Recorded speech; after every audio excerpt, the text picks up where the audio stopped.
Alright friends, it's T-Man. I'm back, bro, with a new video on, again, Jason Blaha, Strength and Fitness, the lifting gym slave himself. Let's review this video, man. Blaha says, too high of training volume frequently causes stalls and gains. Okay, it's cause stall and gains. Too high of training volume frequently causes stalls and gains. That's interesting. How does it cause a stall and gain? I'd love to know how it does that. Hey everybody, it's JasonBlaha here, and I thought I would sit down and do another video for you guys and gals. Let me get us. It is. It's you. Haha. My water first. That ain't water, Kool-Aid. Get my radio voice going and let's talk about this. All right. This is a big problem. This is one of my biggest issues when we start. This is a big problem. One of my issues. He has issues. Oh my God. I didn't know Blaha had issues. Christ. Having all this discussion and the evidence based of really, really high volumes of training. Really high volumes of training. We do know that high volumes of training in trained people are associated with sarcoplasmic hypertrophy. That's what it is. It's not an unknown thing, but that depends. If you're eating carbohydrates, it will be associated with sarcoplasmic. Okay. It could also, a high volume could also cause damage to a myofibrillar, depending if you're unfamiliar with that exercise. See what I mean? It's very specific. Training has to be very specific, geared toward an adaptation. Problem is that I'm not saying it can't potentially work in some cases if everything is perfect. What I'm saying, in my personal experience as a coach and in the experience of many other coaches that I know. What kind of coach are you? You're a dumbass coach. You don't know anything. Produce very big, very strong lifters.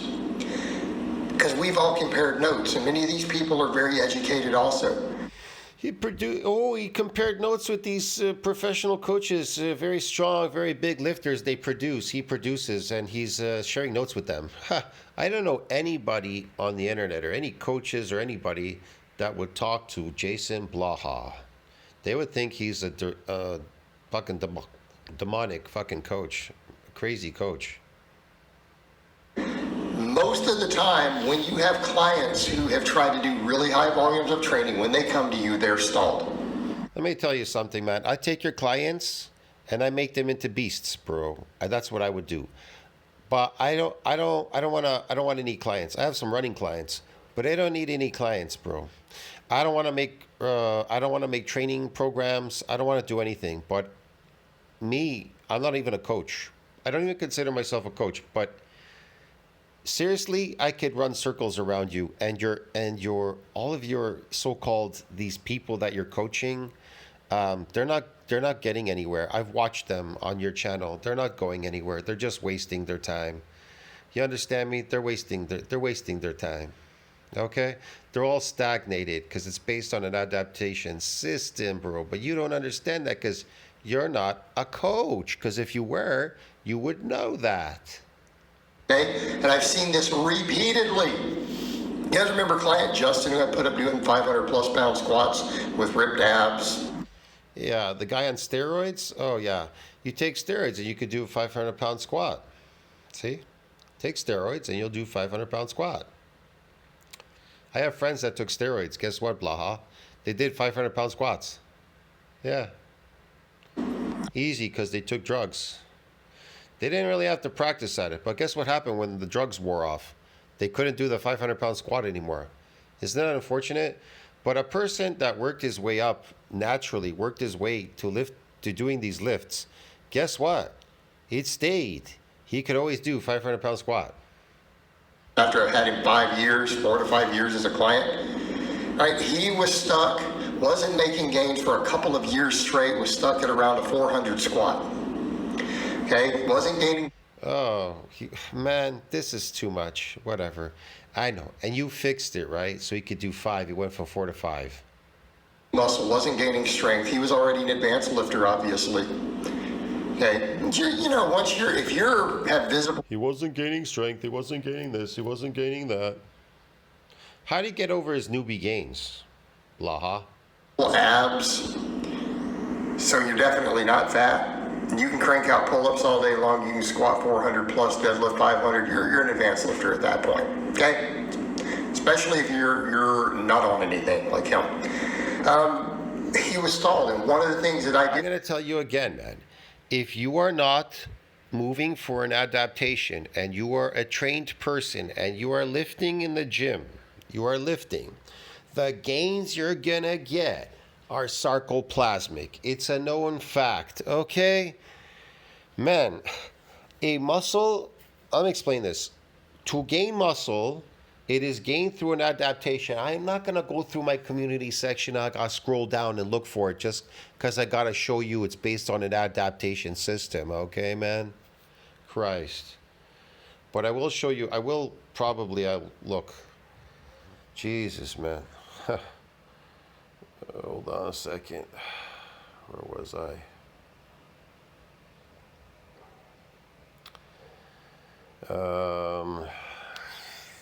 Hold on here.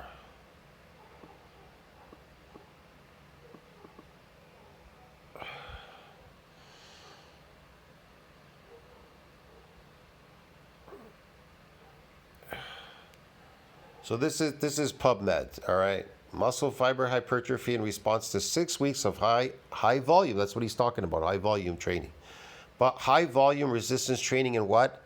Trained young men is largely attributed to what? To sarcoplasmic hypertrophy. They didn't say that the trained young men were doing an unfamiliar form to eke out a new adaptation. It says the trained young men, they were doing 6 weeks of high volume resistance training, but in an adapted state. That's what they're doing here. 6 weeks of high volume resistance training in an adapted state. They're trained young men. Is largely attributed to what? Sarcoplasmic hypertrophy. I'm not saying you can't get some, contractile proteins if protein synthesis exceeds this breakdown, but that's the difficulty there. But the high volume when you're trained and you are adapted is going to be what? Sarcoplasmic. That's why people in the gym, they think they're getting gains all of a sudden, like, wow, my gains are taking off. Well, they're taking off all right. You want to know why? Because sarcoplasmic is not controlled by myostatin, follistatin, or the progenitor cell, the satellite cell, to support further muscle growth. Get it? Where the progenitor is beyond, where it can donate any extra nuclei to that domain to support further muscle growth. Get it? It's not regulated by that sarcoplasmic. It's not regulated by it. That's why they tell you cellular adaptations that occur. See, listen to the word, adaptations that occur during skeletal muscle hypertrophy in response to high volume resistance training are not well characterized. Therefore, we sought to explore how actin, myosin, sarcoplasmic protein, sarcoplasmic protein, not contractile proteins, mitochondrial and glycogen concentrations were altered in individuals that exhibited mean skeletal muscle fiber cross-sectional area. Hypertrophy followed 6 weeks of high-volume resistance training. That's what they're trying to tell you. Cellular adaptations. A cellular adaptation. Oh, see what I mean? This is an adaptation, but it isn't the kind of adaptation that you're particularly looking for. See what I mean? Oh, and then they talk about it promotes sarcoplasmic expansion, coincident with coordinated upregulation, sarcoplasmic proteins involved in glycolysis and other metabolic processes related to ATP generation. Interestingly, these effects seem to persist up to 8 days following training. Oh, how about that? Isn't that interesting? Wow. So there you go. So everything is an adaptation process, but Blaha, he wouldn't know that. He doesn't understand what an adaptation is, but whatever. What I did was cut his volumes way back. What do you think happened? He started gaining muscle and strength again. Let me get this straight. So you cut his volume back and he started gaining muscle again? What kind of muscle was he gaining? Man, if you think that people just are lifting in the gym and they're gaining muscle, how do you know he was gaining muscle? Yeah, I cut his volume back and he started gaining muscle. Whoa, people just gain muscle in the gyms just like that, eh? They start lifting and they just gain muscle. What the f is he talking about? He was flat overtraining. If you were to lift boxes in a factory every fucking day and gain muscle, you'd commit suicide and kill yourself. What are you talking about? And that's not how you gain muscle. You gain it through fucking muscle damage. If you were to damage your muscles every day, you'd get rhabdo and die in a stupor, you idiot. Doing 20 to 30 sets per muscle group every week, pretty much year round. Okay? And You know how many people in CrossFit try to keep fucking breaking down proteins on the myofibrillar? At some point, they're adapted. Okay, so this is what happens. They don't get damaged muscle fibers. What they're doing is they're breaking there's a window for protein synthesis, but there's also a window for protein breakdown. So what do? They live for 6 hours straight, these crazy people at CrossFit. And then they come in the next day and they do the same thing. They're actually breaking proteins down and breaking without rebuilding the proteins. And then they run into trouble. They get a disease called rhabdo. And they end up in the hospital in a stupor. Some die, some survive. They're lucky. If the people at the hospital, they got to induce them in a fucking coma for an entire week so the body could regulate, go back to homeostasis. See what I mean? This is the idiocy, the idiocy of these fucking people. trained hard. He stalled. Yeah, I know. He was building muscle. Yeah, he just lifted weights and they magically build out of thin air. Fuck me, man. I've had other more novice lifters who come to me who were doing programs they got off the tubes, doing these programs, and they're doing 20, 25, 26 sets for a lot of their muscle groups. All their lifts are stalled. They're not making gains. They are making gains. They're making sarcoplasmic gains. I'm not stupid. They're making a lot of sarcoplasmic gains because I know a lot of people, they move for high volume because all of a sudden they realize they're making gains. But they don't realize their gains are sarcoplasmic and they're adapted. So the cellular adaptations are through what? Glycogen proteins. It isn't fucking contractile proteins. And when I say stalled, I don't mean, oh, they're advanced or intermediate lifters. I've seen guys. Unless, of course, protein synthesis exceeds that breakdown. And none of these people most likely are exceeding that breakdown. See what I mean? Because they don't even know how to eat properly. Who literally struggle with 135 for work sets on a bench, who are like, I haven't been able to get past this. I haven't been able to get past 135 pounds on the bench for 5 reps for months. And I'm talking that level of strength. Like I can squat, 200 pounds for a few reps and I can't get any further. And I'm not getting bigger and I'm eating, I've gained a little bit of weight.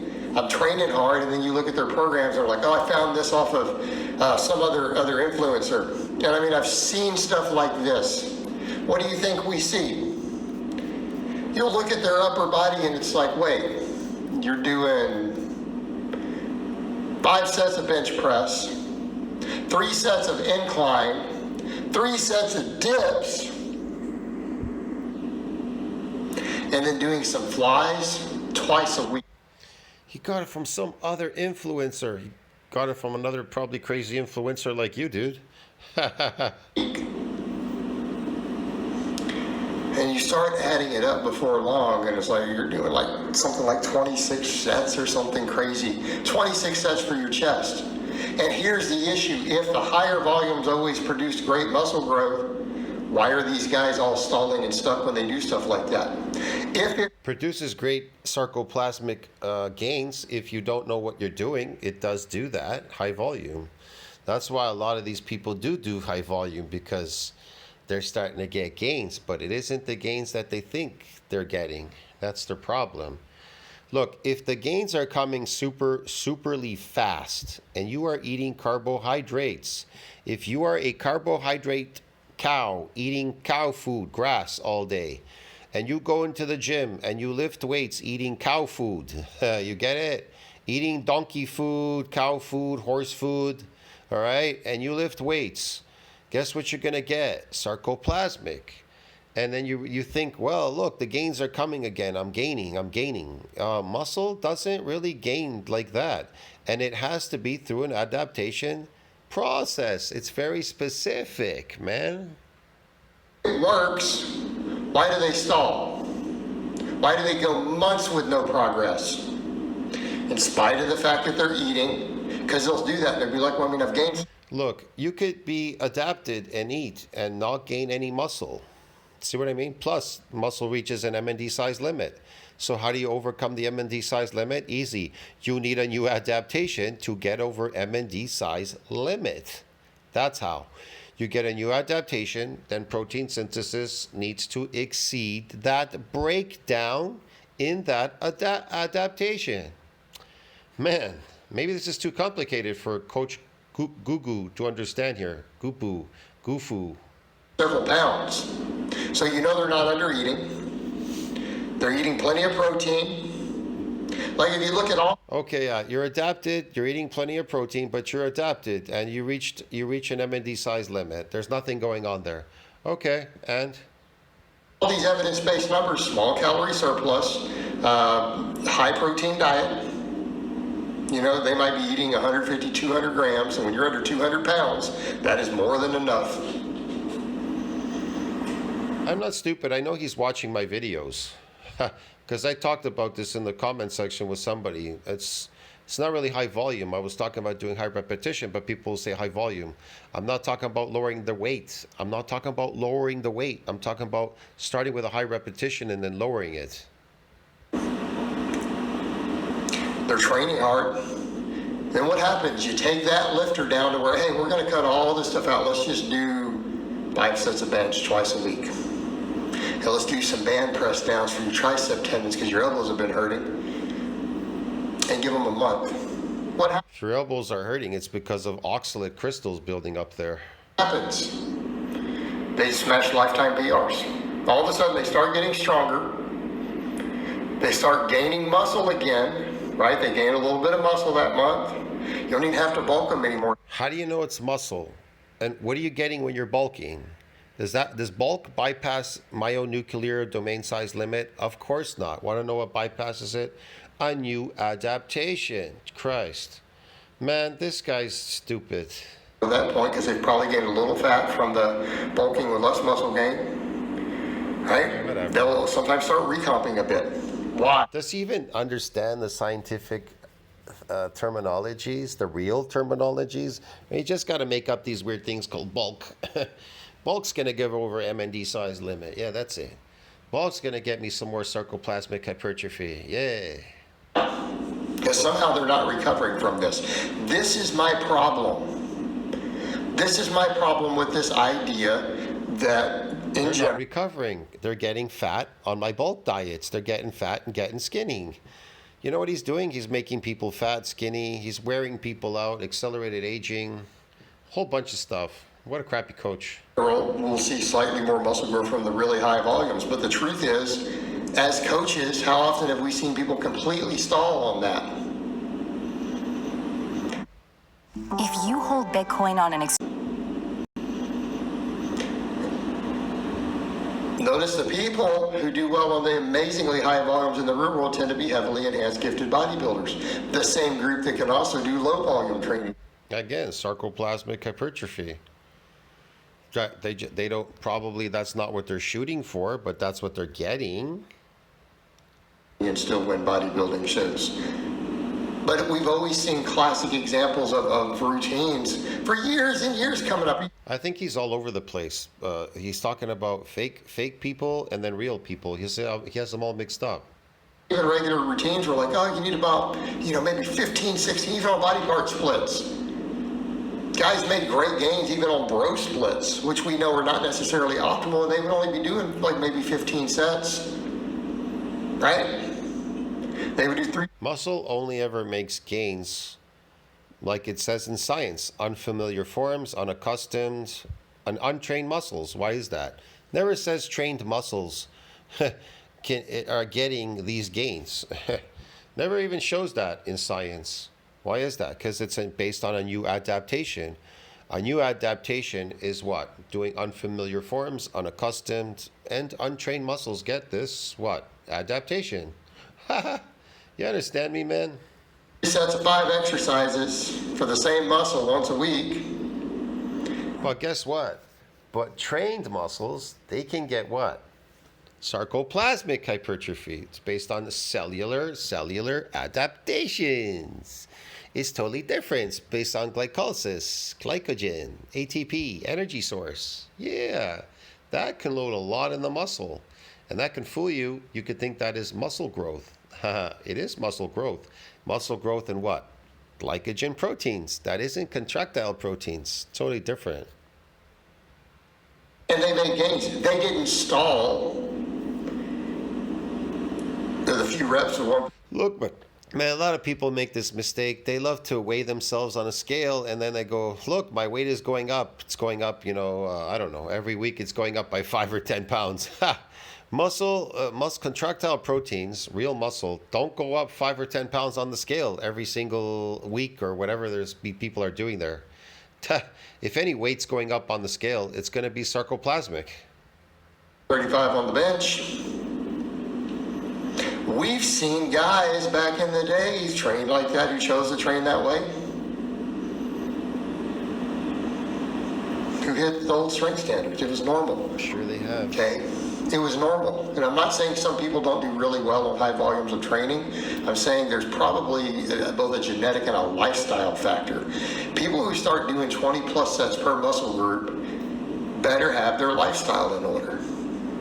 And again, what? A lifestyle factor? He's crazy. that is the problem, is that I've watched this happen over and over, and tons of coaches have too. And yet we've also taken clients who do 10 sets who make great gains.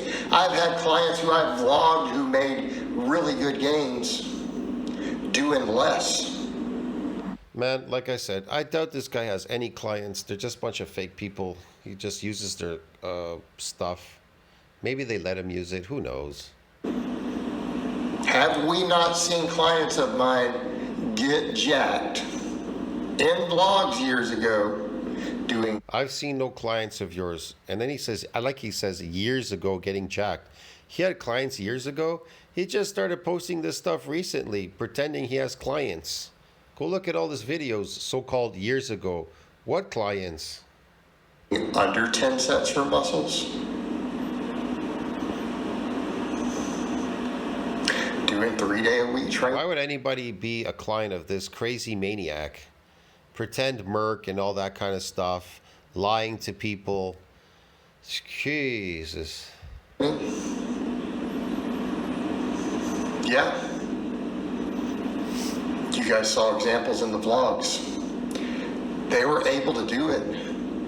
I see more people stall on ultra high volume training from trying to do too much, and I've seen people stall from doing a little bit less, right?